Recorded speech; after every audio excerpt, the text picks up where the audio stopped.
মশকটা ধরে নেন। তো হারিস বলছেন মশকটা এইভাবে ধরে নিলাম। ধরার পরে যখন আমি মশকের দিকে তাকিয়ে দেখি একবারে চোখগুলো আমরার মতন হয়ে দাঁড়িয়ে গেছে।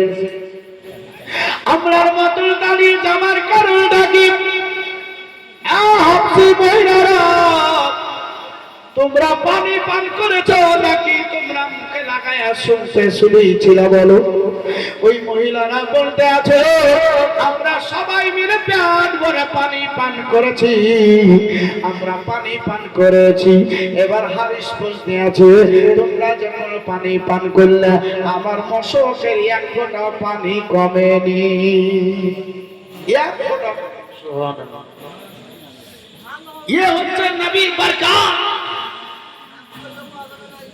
কচি ভাইরাকে ক্যাপকে বন্ধ করে দেওয়া হলো, রেখে দেওয়া হলো। এই দুই পায়া জানোয়ার হায়ওয়ানের নাতিকে উপকার করতে হয় না।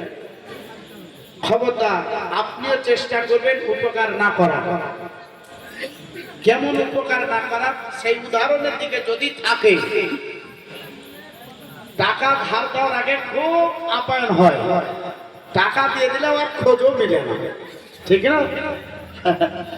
সৌদি ভাইরা, এই মানুষকে বলা হয়েছে দুপায়া জানোয়ার হায়ওয়ানের নাতিক।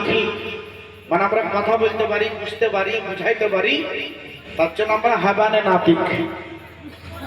তো দেখেন এরা খুব গরম লাগছিল, আরাম পেয়ে গেছে, পিপাসা লেগেছে, পানি পান করেছে, হলকুমো ঠিক হয়ে গেছে, জিভা